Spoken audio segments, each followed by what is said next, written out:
Price the Lord. Grace of Karunya என்ற ஊழியத்தின் மூலம் உங்கள் அனைவருக்கும் உயிர்த்த இயேசுவினுடைய வாழ்த்துக்களை தெரிவித்துக் கொள்கிறோம். இன்றைய நாளிலும் கூட நம்முடைய உபவாசத்தை ஆண்டவர் பார்த்து ஒவ்வொரு நாளும் நாம் அவருக்காய் ஒப்பு கொடுத்த காரியங்களையும் நாம் அவருக்காய் விட்டு கொடுத்த காரியங்களையும் பார்த்து நிச்சயமாய் நம்முடைய வாழ்க்கையில் ஒரு மாற்றத்தையும் விடுதலையும் எந்தெந்த காரியத்திலெல்லாம் பலவீனப்பட்டு இந்த காரியம் நடக்காதுன்னு சொல்லி ஏக்கத்தோடு கலக்கத்தோடு சந்தேகத்தோடு இருக்கிறோமோ அந்த காரியத்திலிருந்தெல்லாம் ஆண்டவர் நம்மை தூக்கி எடுத்து கன்மலையின் மேல் நிறுத்தப் போகிறார்.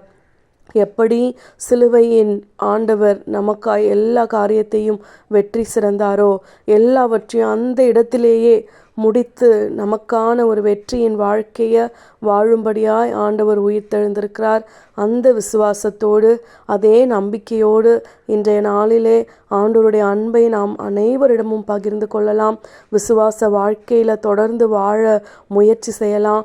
ஒரு நாளும் பின்வாங்கி போயிடாதபடிக்கு இந்த 40 நாட்களில் நம்ம எதெல்லாம் கடைப்பிடிச்சோமோ, எதெல்லாம் நான் ஆண்டவருக்காய் செய்கிறேன்னு சொல்லி நம்மை நாமே ஆண்டவருடைய பாதத்துக்கு முன்பாய் தயார்படுத்தி கொண்டோமோ அதை தொடர்ந்து நாம் செய்ய முயற்சி செய்யலாம். ஆண்டவர் அதற்கேற்ற ஒத்துழைப்பையும் பலனையும் நமக்கு தருவார். நல்ல ஆலோசனையை நமக்கு தருவார். இதே பக்தி முயற்சிகளையும் அதே வைராக்கியத்தையும் நாம் தொடர்ந்து நம் வாழ்க்கை முழுவதும் கடைபிடிக்க மற்றவர்களை மன்னித்து வாழக்கூடிய வாழ்க்கையில் ஆண்டவர் நம்மை நடத்தும்படியாக கூட நம்மை நாமே ஒப்பு கொடுக்கலாம். உயிர்த்தெழுந்தாரே அல்லேலூயா, ஜெயித்தெழுந்தாரே. உயிர்த்தெழுந்தாரே அல்லேலூயா, ஜெயித்தெழுந்தாரே. உயிருடன் எழுந்த மீட்பரேசு சொந்தமானாரே. உயிருடன் எழுந்த மீட்பரேசு சொந்தமானாரே. ஆம் பிரியமானவர்களே, உயிர்த்தெழுந்த இயேசு எல்லா காரியத்திலையும் ஜெயித்தெழுந்திருக்கிறாரு. அதே போல் ஜெய கிறிஸ்துவாய் இன்று நம்மோடு கூட இடைப்பட்டிருக்கிறாரு. நம்முடைய வாழ்க்கையிலையும் எல்லா காரியத்திலையும் ஜெயத்தை தரும்படியாய் இன்றைய நாளில் நம்மை அழைக்கிறாங்க.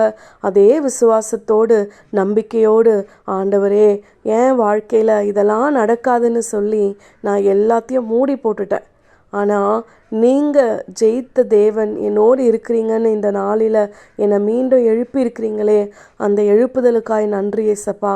மீண்டுமாய் உங்களுடைய விசுவாசத்தில் நான் தொடர்ந்து வளருவேன், தொடர்ந்து முன்னேறி போவேன். யாரும் என்னை முடங்கடிக்க முடியாது.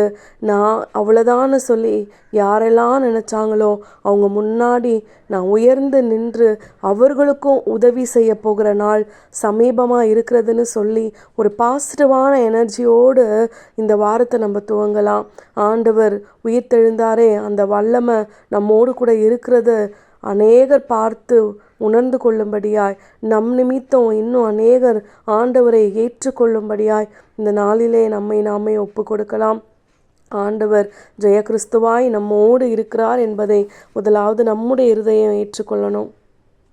உயிரோடு எழுந்தவரே, உம்மை ஆராதனை செய்கிறோம்.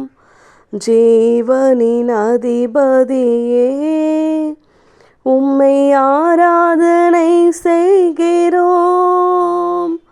மரணத்தை ஜெயித்தவரே, உம்மை ஆராதனை செய்கிறோம். பாதாளம் வென்றவரே, உம்மை ஆராதனை செய்கிறோம். அல்லேலூயா ஓசன்னா, அல்லேலூயா ஓசன்னா, அல்லேலூயா ஓசன்னா, அல்லேலூயா ஓசன்னா. உயிரோடு எழுந்த தேவன், மரணத்தை ஜெயித்த தேவன், பாதாளம் வென்ற நம் தேவாதி தேவன் நம்மோடு கூட இருக்கிறாரு. இதே எதிர்மறையான எண்ணங்களோடு ஆண்டவருடைய வார்த்தைகளையும் தியானித்து நம்முடைய வாழ்க்கையில் உயிர் பெற்றவர்களாய் மீண்டும் ஆண்டவருடைய கரத்தை பிடித்து இந்த புதிய வாரத்தை நாம் துவங்கலாம். சாட்சிகளாய் ஒவ்வொரு நாளும் நாமும் நம் குடும்பத்தினரும் வாழலாம். மீண்டும் உங்கள் அனைவருக்கும் ஹாப்பி ஈஸ்டர்.